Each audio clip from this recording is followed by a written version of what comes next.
وحشنا اشوف روحي مفيش فيها الوجع جايب ظروف،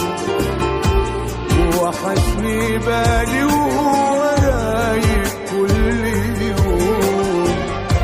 بس الهموم سايباني حد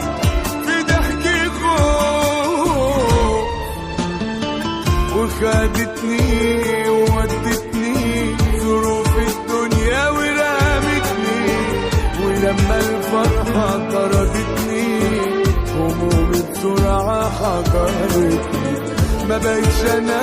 خالص نهائي، في المراية ببص الاقي باقي من طيبة البواقي، عشان القسوة